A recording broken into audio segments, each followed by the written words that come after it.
Shalom, shalom, elect of the nation of Israel. It's your brother Quadar Shahan here, coming at you with a real quick video. First things first, I would like to give all praises, honor, and glory to Yahweh, Bahashem, Yahweh Shai, Bahashem, Ruach Wadash, which in the ancient Paleo-Hebrew tongue is the correct name of the Heavenly Father, His only begotten Son, and the Holy Spirit. I'd like to give double honors to my teachers, the head apostles and elders of Great Millstone, which I learned this truth.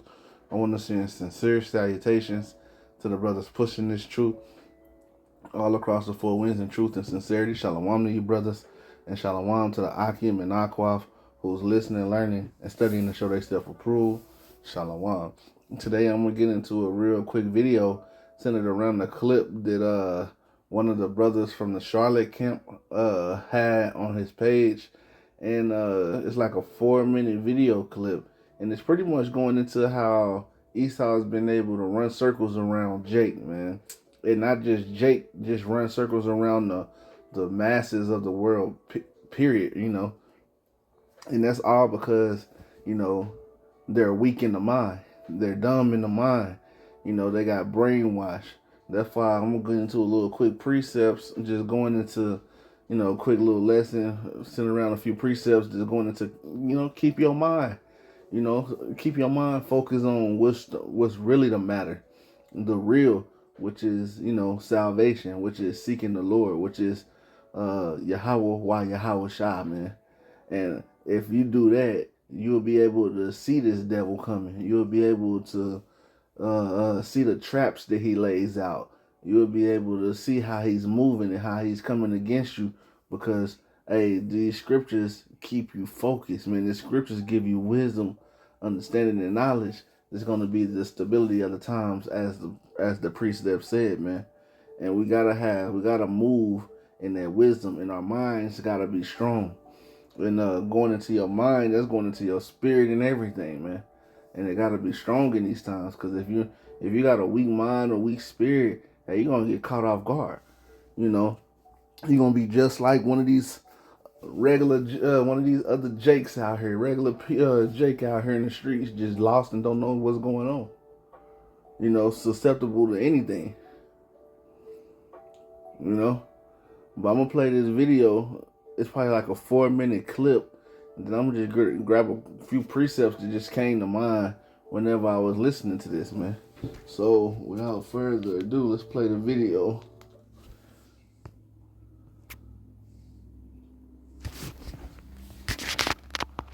Sent the email to Jeffrey Epstein.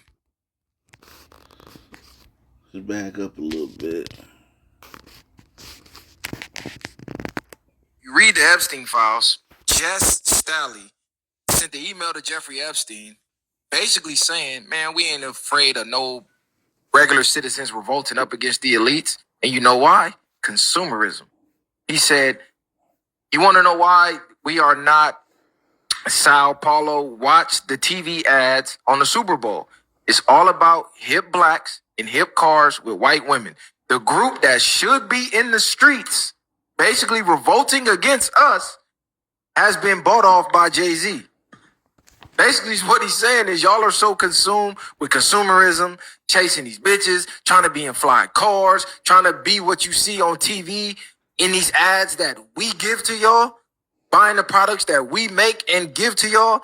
Y'all can't see what's going on around y'all. Because if y'all really stopped, ignored that, and looked at what was going on, y'all be in the streets right now. Right. Pitchforks and stakes burning, running us out the country.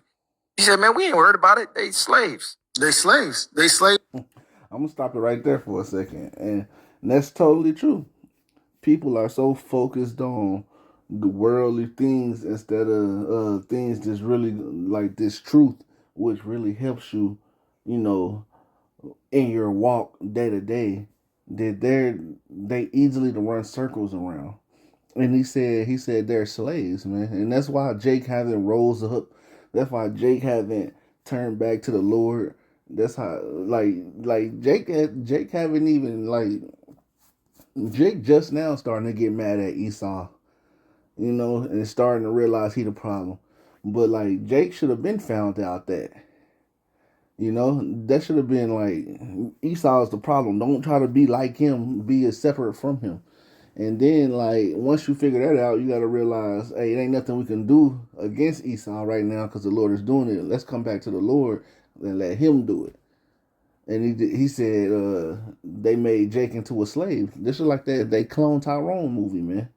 They made everybody into a clone. Everybody, following after the world instead of following after the Lord. And now they just trapped. They easily trapped.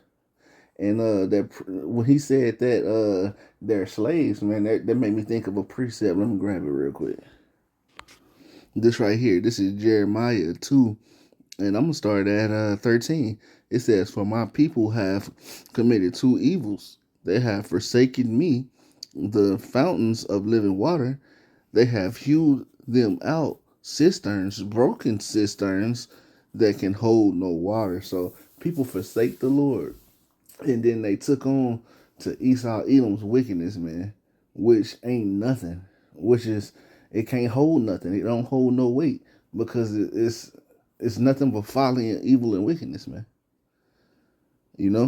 It says, "Is Israel a servant?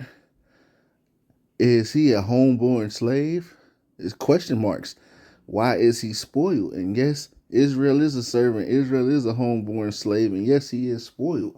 And now 2/3 of the nation of Israel is still that way, but 1/3 of the nation of Israel is coming out of that, man. Or they have came out of that, man. We in the end. So we woke up to that and we're like, man, we ain't that no more, man. We know what's going on. We came back to the Lord. We ain't using those broken cisterns no more. We turned back to the fountains of living water, which is Yahweh Yahawashi in the scriptures, man. This truth, But yeah, Jake is a slave, man. They slave to Esau Edom's culture and his way of living and his way of thinking, man. And that's why he's so easily to to get tricked and to get duped. That's why so many people are going to take the MOTB. They so caught up in Esau Edom's kingdom and world, trying to live like the Joneses, keep up with the Joneses. But let's get back to that video clip. That video. Let's see it back. And stakes burning, running us out the country.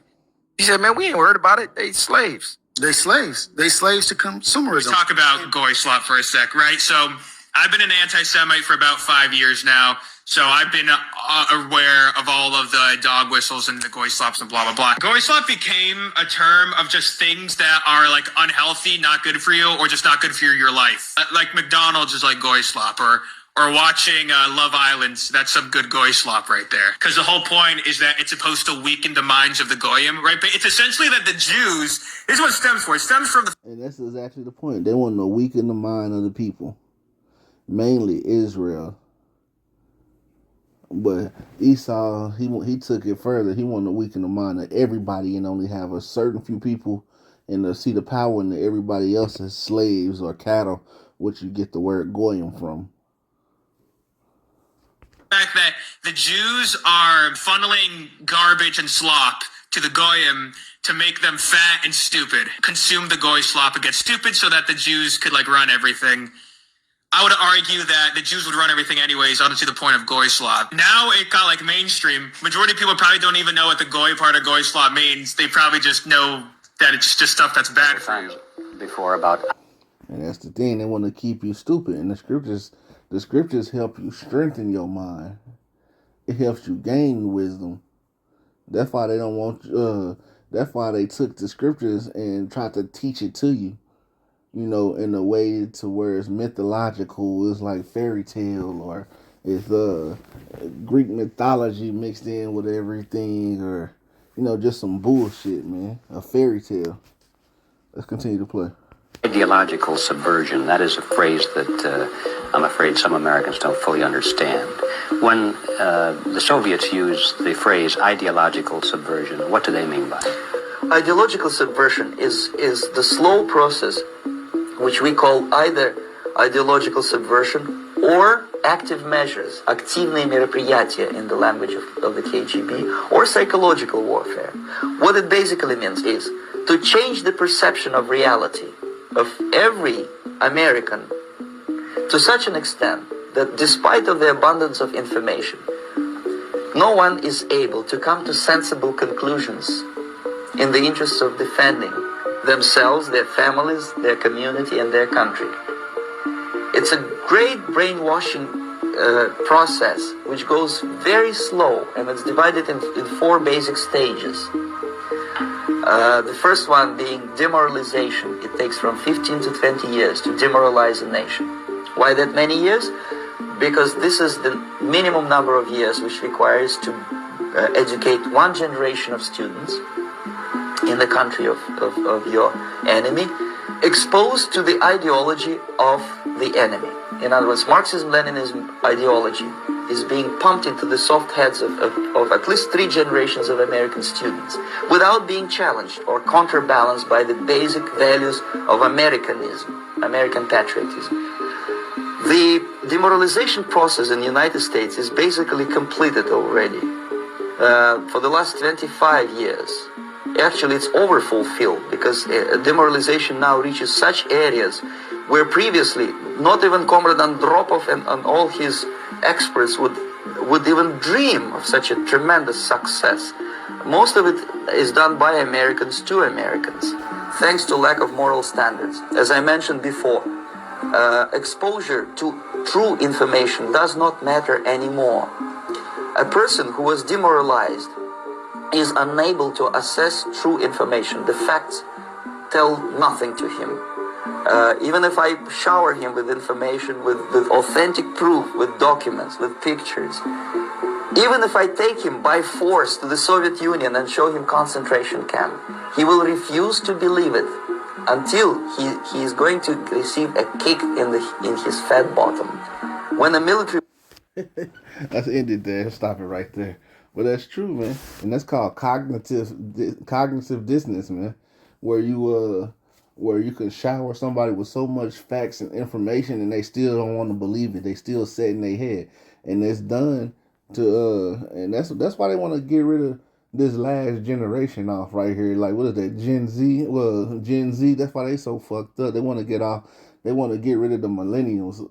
Cause like once they get rid of them, Gen Z is already gone. They can just easily trick them with anything. They already brainwashed. That's why everybody got different color blonde hair.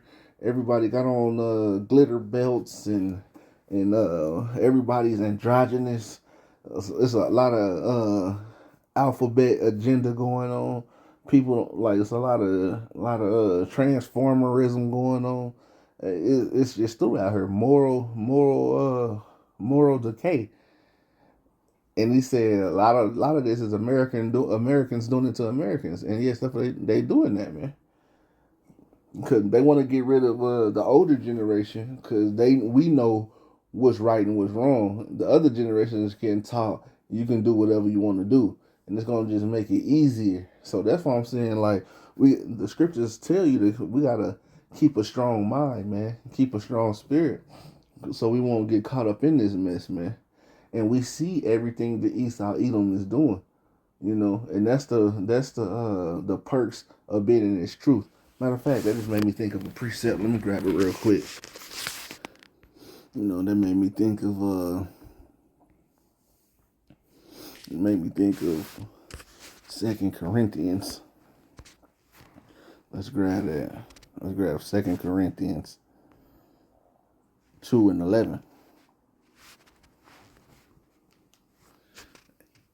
2 Corinthians 2:11, it reads, "Lest Satan shall get an advantage of us, for we are not ignorant of his devices." So we can't be ignorant, man. We gotta have a strong mind. We gotta walk in wisdom and understanding of these scriptures, man.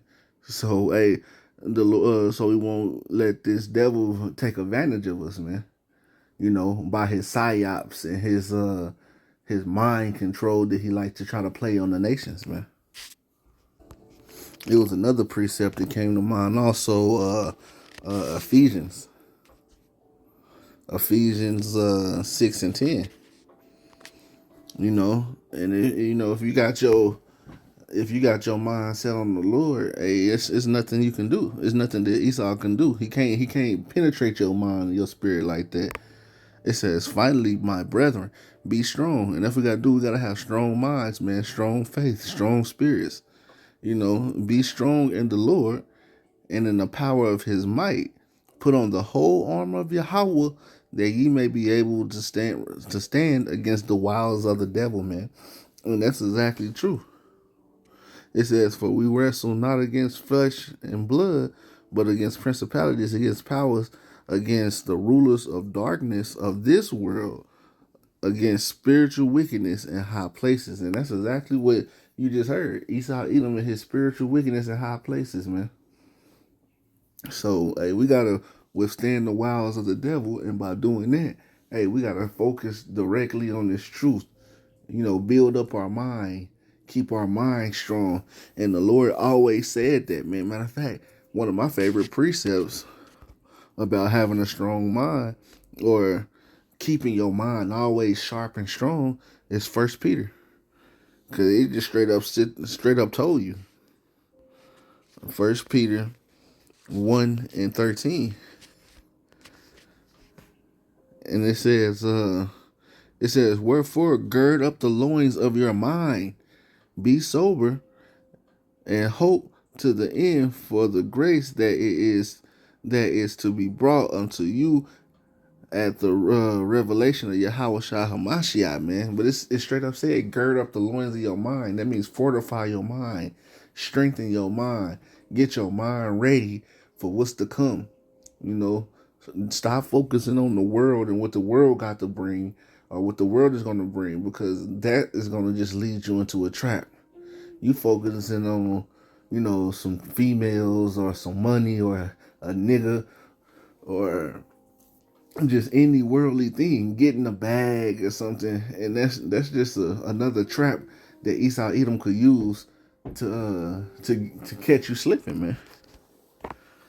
Let's get a proverb real quick, because the proverb speaks of it. Let's get Proverb 4, and I want to say it's 23. It says, let's see. Yeah, Proverbs 4:23. It says, keep thy heart with all diligence. And that's not talking about your heart with your fleshly heart that pumps blood throughout your body. You know, and the word heart in the Old Testament is really, you know, written in is Hebrew. The Hebrew word is lab.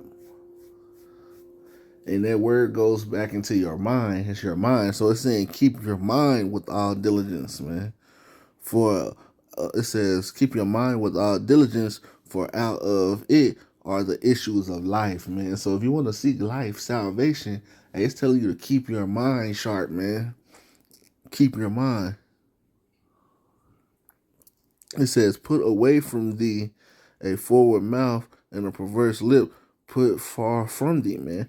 But the point is, it's saying keep your mind, though. Keep your mind with all diligence, man. That's an important thing. We got to keep your mind straight. Let's get Colossians. Let's get Colossians 3:2. Let's see if I want to start up.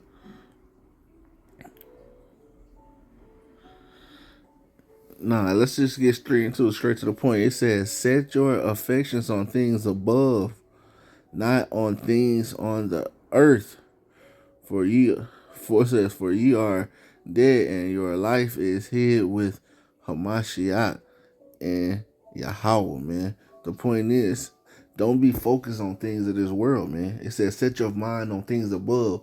You know, have tunnel vision. You know, keep your mind on Yahweh, Yahweh Shah, salvation. You know, focus on this truth, studying, you know, the wisdom, understanding, and knowledge of these scriptures, and you'll be all right. It says, set your affections on things above and not on things of the earth. Because if you set your mind on things of the earth, hey, you're gonna get rocked to sleep, man, with this world. And you ultimately gonna die and get the judgment of the people on this earth, man. Which is that second death, that nuclear fire, man. and the fires from the heavenly chariots. You know, if you setting your mind on things above, like salvation, and your mind ain't on earthly values, then you good. But if your mind is on earthly values, and say the MOTB come out and they switch the money into the MOTB, and you still focus on getting the Bentley, yeah, or you focus on buying a house, a 10-year plan, going on a vacation or some shit, when all hell is breaking loose, when the MOTB is out, you're just gonna get that MOTB and get credit and get some credits on your hand or on your forehead, and then you're gonna get the punishment with the world. So that's why we gotta keep our mind strong. And if you got this truth already, you should pray to the Lord that he don't take this truth from you, man. That he don't give you over to a reprobated mind. That he don't allow you to lose this truth. Or the Lord don't allow you, the Lord don't take it away from you, man. Let me get one more and I'm going to end it. Let's get Romans. Let's get Romans 12:2. It says, be not conformed to this world. Because if you conform to this world, hey, your mind ain't right, boy. It says, but be ye transformed by the renewing of your mind. So you got to renew your mind to these scriptures, man. Renew your mind to the will, the true and correct will of Yahweh Bashim Yahushua. Not the will of Jesus that Esau gave you, that turn the other cheek and the white man is this and be cool to your slave master. That, no. It says, be not conformed to this world, but be transformed by the renewing of your mind, that ye may prove that it is good and acceptable in the perfect will of Yahweh. You see? So, hey, we got to keep our mind straight, keep our mind strong and sharp. You know, gird up the loins of your mind, like it says in 1 Peter, man. But I'm going to end it there. Lord willing, this was edifying. Lord willing, it made sense. And I would like to say, Kohalo Yahweh, Bahashem Yahweh Shai, Bahashem Rakakwadash, Kwam Yasharalawa, Baba Ba. Shalom.